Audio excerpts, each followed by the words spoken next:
गुरुवार की शाम थी। घड़ी में समय करीब 8:30 बज रहा था और मेरी शिफ्ट खत्म होने वाली थी। आमतौर पर इस वक्त मैं राहत की सांस लेता था, लेकिन उस दिन हालात अलग थे।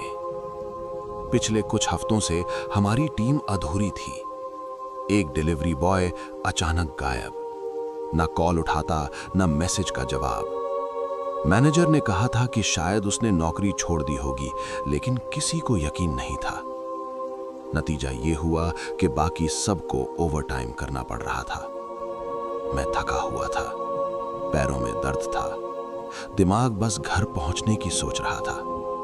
तभी सिस्टम में आखिरी ऑर्डर आया। मैंने स्क्रीन पर नजर डाली। एक बड़ा पिज्जा, बिना किसी टॉपिंग के, पेमेंट डिलीवरी पर, और नीचे एक नोट था, पिज्जा डाइनिंग टेबल पर रख देना। मैंने हल्का सा भौएं चढ़ाई। ये लाइन अजीब थी, लेकिन इस काम में अजीब रिक्वेस्ट नई बात नहीं थी। कभी लोग कहते थे दरवाजे पर छोड़ देना, कभी फोन मत करना। मैंने पिज्जा उठाया, हेलमेट पहना और बाइक स्टार्ट कर दी। शहर पीछे छूटता गया, लाइट्स कम होती गईं, सड़क सुनसान होने लगी। जीपीएस बता रहा था कि मुझे शहर से बाहर जाना है।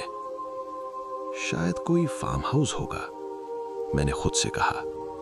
लेकिन जैसे जैसे मैं आगे बढ़ा, अजीब सी बेचैनी अंदर घर करने लगी। चारों तरफ पेड़ थे, ऊंचे, घने। हवा चलने पर उनकी पत्तियां ऐसे हिल रही थीं जैसे आपस में कुछ फुसफुसा रही हों। बाइक की हेडलाइट के आगे सड़क संकरी होती जा रही थी। अब ये पक्की सड़क नहीं रही थी, बजरी और मिट्टी का रास्ता था। मैंने जीपीएस दोबारा चेक किया। लोकेशन सही थी, फिर भी दिल मानने को तैयार नहीं था। जरूर कोई गलती हुई है, मैंने बुदबुदाया। लेकिन वापस मुड़ने का कोई ऑप्शन नहीं था। ऑर्डर पूरा करना ही था। कुछ मिनटों बाद एक घर दिखा। बहुत बड़ा नहीं, लेकिन अजीब।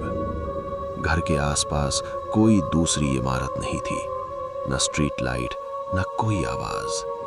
ऐसा लग रहा था जैसे ये घर जानबूझकर दुनिया से दूर रखा गया हो। मैंने बाइक रोकी। इंजन बंद होते ही चारों तरफ सन्नाटा छा गया। इतना गहरा सन्नाटा कि मुझे अपनी सांसों की आवाज भी भारी लगने लगी। मैंने पिज्जा बॉक्स उठाया। जैसे ही मैं गेट की तरफ बढ़ा, हवा अचानक ठंडी हो गई।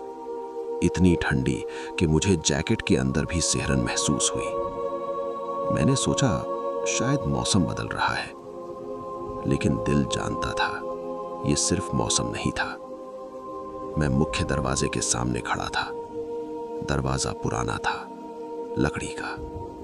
उस पर खरोंचे के निशान थे, जैसे किसी ने कभी जोर जोर से खुरचने की कोशिश की हो। मैंने दरवाजा खटखटाया। एक बार, फिर दूसरी बार, कोई जवाब नहीं। मैंने तीसरी बार खटखटाया। अब भी कुछ नहीं। हेलो, मैंने आवाज लगाई।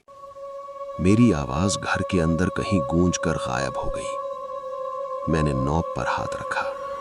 एक पल रुका, फिर धीरे से घुमाया। दरवाजा खुल गया। अंदर अंधेरा था, इतना गहरा अंधेरा कि बाहर की रोशनी भी अंदर आते आते मर सी गई। पिज्जा डिलीवरी, मैंने कहा।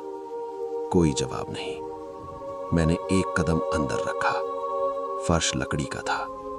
मेरे जूते की आवाज पूरे घर में गूंज गई। हवा में धूल तैर रही थी, पुरानी बासी गंध। ऐसी गंध जो बंद घरों में होती है, जहां बरसों से कोई नहीं रहता। लेकिन फिर सवाल उठता है, तो ऑर्डर किसने किया? दीवारों पर तस्वीरें थीं, पहाड़, नदियां, पुराने घर। सब कुछ ऐसा लगता जैसे सामान्य हो, लेकिन उनकी फ्रेम टूटी हुई थी। कुछ तस्वीरें तिरछी लटकी थीं, जैसे किसी ने उन्हें छेड़ा हो। मैं धीरे धीरे आगे बढ़ा। हर कदम के साथ दिल की धड़कन तेज होती जा रही थी। डाइनिंग रूम दिखा, वही जगह जिसका जिक्र नोट में था। बीच में एक बड़ी सी टेबल। मैंने टॉर्च जलाई और वहीं मेरी सांस अटक गई। पूरी टेबल धूल से ढकी थी, इतनी मोटी धूल जैसे सालों से किसी ने उसे छुआ तक ना हो। लेकिन बीच में एक जगह बिल्कुल साफ थी, पिज्जा बॉक्स के बराबर, जैसे कोई वहां रोज कुछ रखता हो। मैंने धीरे से पिज्जा बॉक्स उसी जगह रखा। ये बहुत अजीब है, मेरे मुंह से अपने आप निकल गया। मैंने सोचा बस निकलते हैं, तभी खिसक मेरे पीछे से आवाज आई, कुर्सी के हिलने की। मेरे पूरे शरीर में झटका लगा। मैंने झट से पीछे देखा, कोई नहीं, कमरा जैसा का तैसा। लेकिन अब हवा और ठंडी हो चुकी थी। हवा पहले से ज्यादा ठंडी हो चुकी थी। मेरे कानों में अपने ही दिल की धड़कन गूंज रही थी। मैंने खुद को समझाने की कोशिश की, शांत रहो जैक, बस एक खाली घर है। लेकिन मेरा दिमाग इस बात को मानने से इनकार कर रहा था। मैंने पीछे से आई आवाज को नजरअंदाज करते हुए दरवाजे की तरफ कदम बढ़ाया और तभी खट, लकड़ी के फर्श की हल्की सी आवाज फिर आई। इस बार मेरे बिल्कुल पीछे से मेरी रीढ़ में ठंड सी दौड़ गई। मैंने गर्दन मोड़कर देखा, अब भी कोई नहीं, लेकिन कुछ बदल चुका था। मैंने टॉर्च उठाकर दीवारों की तरफ रोशनी घुमाई और जो मैंने देखा उसने मेरे पैरों तले जमीन खिसका दी। तस्वीरें, वो तस्वीरें जो कुछ सेकंड पहले पहाड़, नदियां और सुनसान रास्ते दिखा रही थीं, अब उनमें लोग थे, पुराने कपड़ों में, कई चेहरे, सब एक दूसरे के बहुत पास खड़े हुए थे। और सबसे अजीब बात, सब मुस्कुरा रहे थे, लेकिन उनकी आंखें खाली थीं, ऐसी खाली जैसे उनमें कुछ था ही नहीं। मुझे लगा जैसे वे मुझे देख रहे हों। नहीं, देख नहीं रहे थे, घूर रहे थे। मैं पीछे हटा, मेरी सांस तेज हो चुकी थी। नहीं, ये संभव नहीं है। मैंने अपनी आंखें मली, फिर से देखा, तस्वीरें वही थीं, लोग वही खोखली मुस्कुरान। मेरे गले से आवाज नहीं निकल रही थी। मैंने भागने का फैसला किया, सीधे मुख्य दरवाजे की तरफ। मैंने हैंडल पकड़ा और पूरी ताकत से घुमाया। कुछ नहीं हुआ। खुलो, मैंने चिल्लाया। मैंने धक्का दिया, फिर जोर से खींचा। दरवाजा जैसे जड़ से जुड़ गया हो। मेरी सांस ठंडी हवा में साफ दिख रही थी। तभी मेरे कानों में एक हल्की सी आवाज आई, फुसफुसाहट। पहले एक, फिर दूसरी, फिर कई। ऐसा लग रहा था जैसे पूरा घर धीरे धीरे बोलने लगा हो। आवाजें पास भी नहीं थी, दूर भी नहीं, वो मेरे अंदर गूंज रही थी।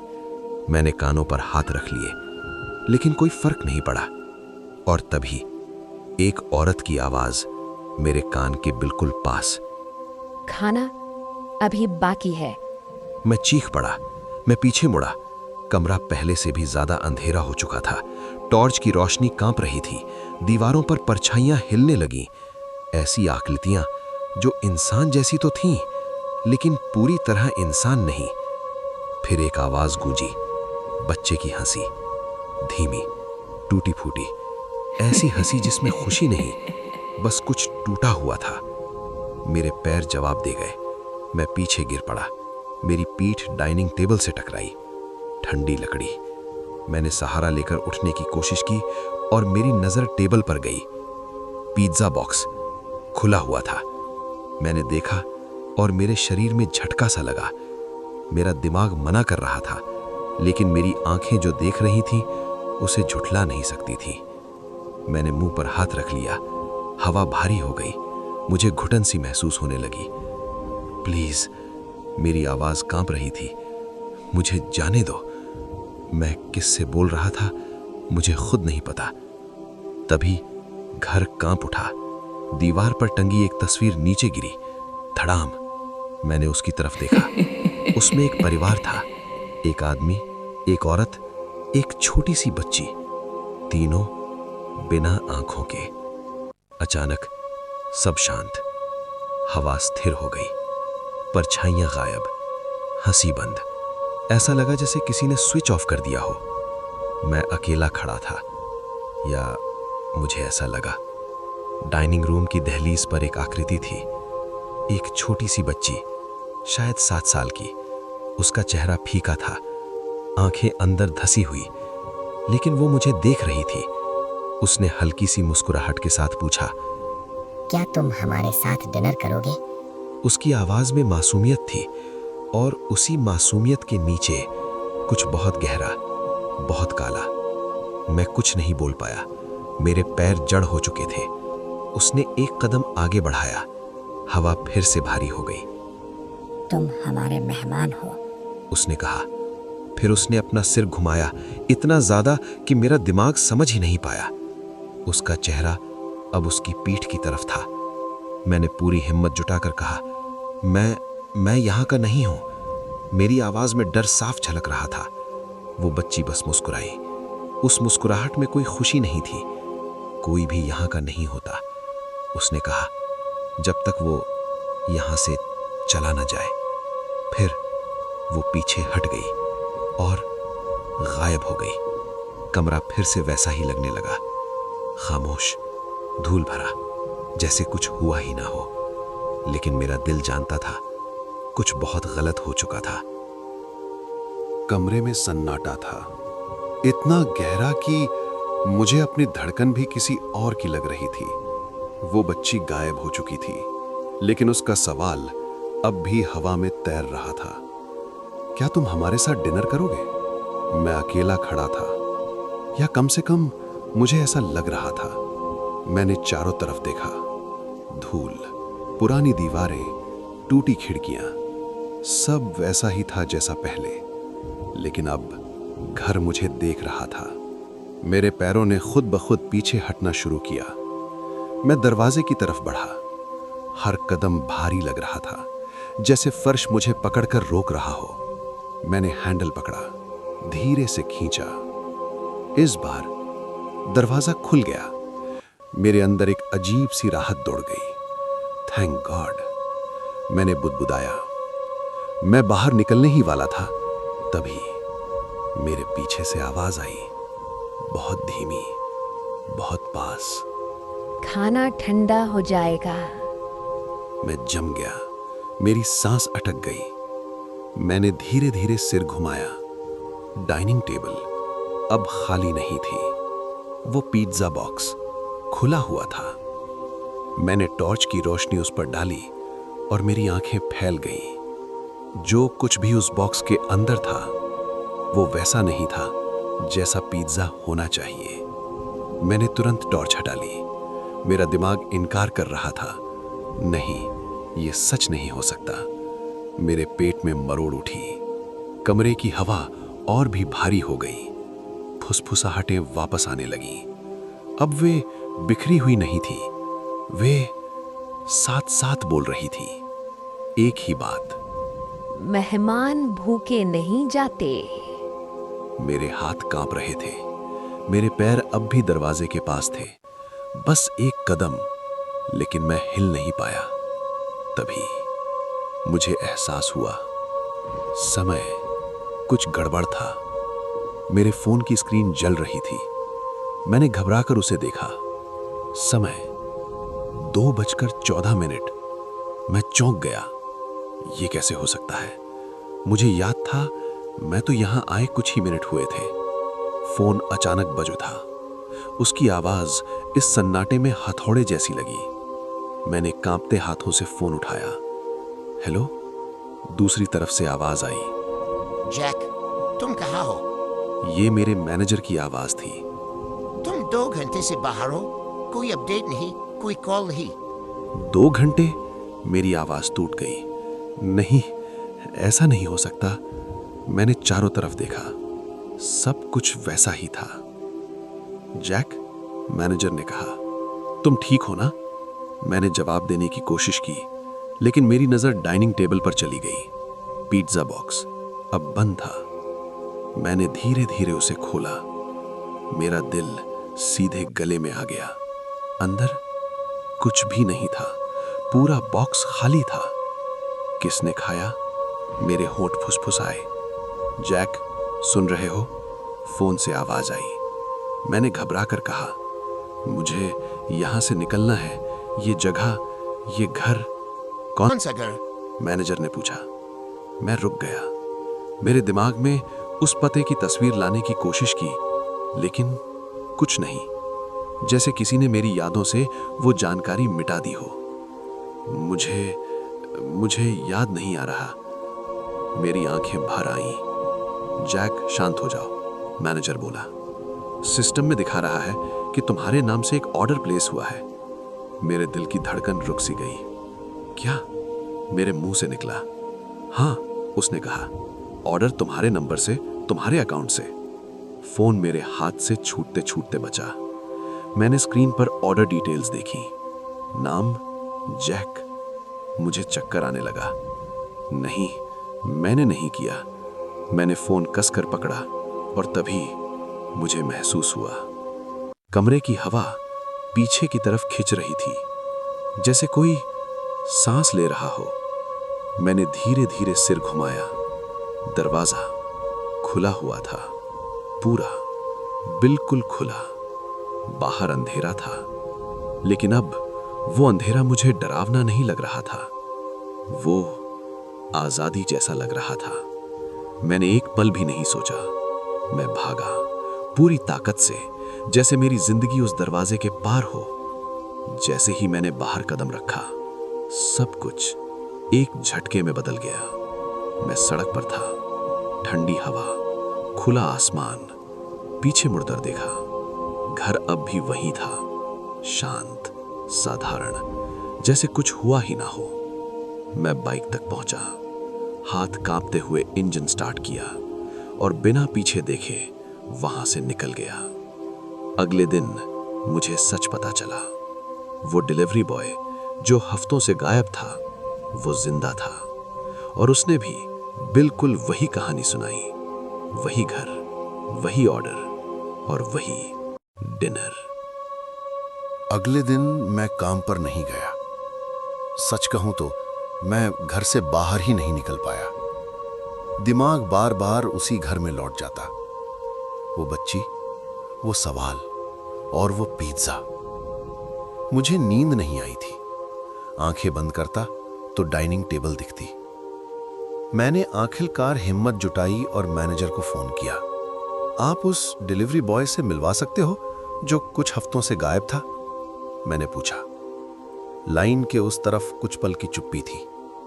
वो आ जाने वाला है, मैनेजर बोला, लेकिन वो अब पहले जैसा नहीं है। दूसरा डिलीवरी बॉय। वो लड़का दोपहर के वक्त आया। उसका नाम मार्क था।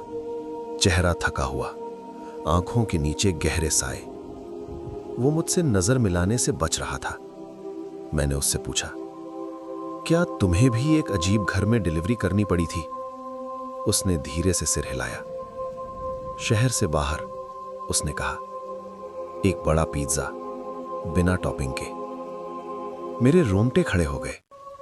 तुम वहां से कैसे निकले? मैंने पूछा। मार्क ने मेरी तरफ देखा। उसकी आंखों में डर नहीं था, थकान थी। निकलना कोई ऑप्शन नहीं था। वो बोला, घर का एक नियम था। नियम? उसने कहा। जो दिया जाए उसे पूरा करना होता है। उसने बताया कि वो भी दरवाजे तक पहुंचा था। वो भी फंस गया था और जब घर ने डिनर मांगा, उसने मना किया था।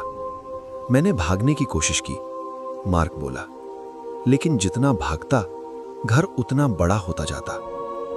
फिर मेरी आवाज फुसफुसाहट बन चुकी थी। फिर मैंने हार मान ली, वो बोला, और जो सामने रखा गया था उसे खा लिया। उसके बाद मैंने पूछा। उसके बाद घर ने मुझे जाने दिया। हम दोनों चुप हो गए। अब ये सिर्फ इत्तेफाक नहीं था, ये एक सिस्टम था, सच्चाई का पहला टुकड़ा। कुछ दिन बाद पिज्जा प्लेस के सिस्टम में एक अपडेट आया, एक नया नियम। उस पते पर अब कोई डिलीवरी नहीं जाएगी। ना वजह लिखी गई, ना नोट, बस एक लाल चेतावनी। मुझे लगा कहानी यहीं खत्म हो गई, लेकिन मैं गलत था।